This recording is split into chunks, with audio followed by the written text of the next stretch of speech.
জুবিন গাৰ্গৰ হত্যাকাণ্ডৰ যি গোচৰ আছিলে সেই গোচৰত আজি অসম পুলিচে চাৰ্জশ্বীট দাখিল কৰিছে BNSৰ 103 আৰু 105 ধাৰাত।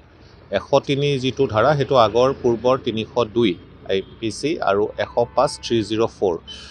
চ' 103 গোচৰটো যদি কোনো ব্যক্তিৰ শাস্তি হয় তেওঁক যাৱজ্জীৱন কাৰাদণ্ড বা ফাঁচি পৰ্যন্ত দিব পাৰে, ডেথ পেনাল্টিও আছে। আৰু 105ৰ যিটো ধাৰা সেইটো culpable homicide not এমাউণ্টিং two murder. সেই ধাৰাটো প্ৰযোজ্য হৈছে তেওঁৰ যি দুজন দেহৰক্ষী আছিলে সেই দেহৰক্ষী দুজনৰ বিৰুদ্ধে 105ত দিছে আৰু বাকী 4জন সিদ্ধাৰ্থ শৰ্মা, শ্যামকানু মহন্ত, অমৃত প্ৰভা আৰু শেখৰ গোস্বামীৰ বিৰুদ্ধে 103 ধাৰাত চাৰ্জশ্বীট দাখিল কৰিছে। প্ৰায় 3000তকৈও অধিক পৃষ্ঠাৰ এখন চাৰ্জশ্বীট, 250জনতকৈও অধিক সাক্ষী আছে। গতিকে নিশ্চিতভাৱে ইয়াত যথেষ্ট সমল থাকিব লাগিব আৰু এই সমলখিনিৰ ওপৰত ভিত্তি কৰি, সাক্ষ্যৰ ওপৰত ভিত্তি কৰি আদালতত যি চাৰ্জশ্বীট দিছে এই চাৰ্জশ্বীট দিয়াৰ পিছত এতিয়া বিচাৰৰ প্ৰক্ৰিয়া আৰম্ভ হ'ব। গোটেই বিষয়টো আদালতৰ নিৰীক্ষণত বৰ্তমান আছে। কিন্তু এটা কথা খুব পজিটিভ যে 3 মাহ হোৱাৰ পূৰ্বেই এটা প্ৰত্যাহ্বান থকা এটা যিটো তদন্ত, কিন্তু এই কাৰণে প্ৰত্যাহ্বান আছিলে এই যিটো জুবিন গাৰ্গৰ মৃত্যু হৈছিলে বিদেশৰ মাটিত হৈছিলে। কিন্তু ভাৰতীয় নাগৰিক এজন যদি বিদেশতো মৃত্যু হয় তেওঁলোকক ভাৰতীয় আইনে সাঙুৰি ল'ব পাৰে আৰু সেইটো ভাৰতত হোৱা ঘটনা বুলিয়ে আইনে ধৰি লয়।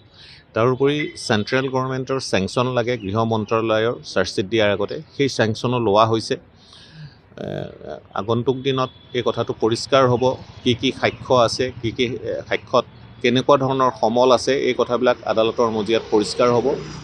আৰু যিকোনো ব্যক্তিয়ে চাৰ্জশ্বীটৰ কপি ল'ব পাৰিব যদিহে তেওঁৰ এই গোচৰত জনাৰ বা তেওঁৰ ইণ্টাৰেষ্ট কি আছে সেইটো আদালতত ক'ব লাগিব। আৰু আদালতে যদি পতিয়ন যায় তেনেহ'লে তেওঁক চাৰ্জশ্বীটৰ কপিও আদালতে যোগান ধৰিব। অন্যবা চাৰ্জশ্বীট আমি দেখা নাই এতিয়ালৈকে, সংবাদ মাধ্যমৰ পৰাহে গম পাইছোঁ যে চাৰ্জশ্বীট দিছে। কিন্তু আৰু 103 BNS আৰু 105 BNSত দিছে। গতিকে নিশ্চিতভাৱে হত্যাৰ গোচৰত চাৰ্জশ্বীট দাখিল কৰা হৈছে আৰু হত্যাৰ গোচৰত সমল আছে নাই, কেনেধৰণৰ সাক্ষী আছে, এই গোটেই কথাবিলাক আদালতৰ মজিয়াত প্ৰচিকিউশ্যনে প্ৰতিপন্ন কৰিব লাগিব। আৰু যদি প্ৰতিপন্ন কৰিব পাৰে তেনেহ'লে দোষী সাব্যস্ত হ'লে তেখেতসকল, বৰ্তমান এই যিসকলৰ বিৰুদ্ধে চাৰ্জশ্বীট দিছে তেওঁলোক অভিযুক্ত হৈ আছে।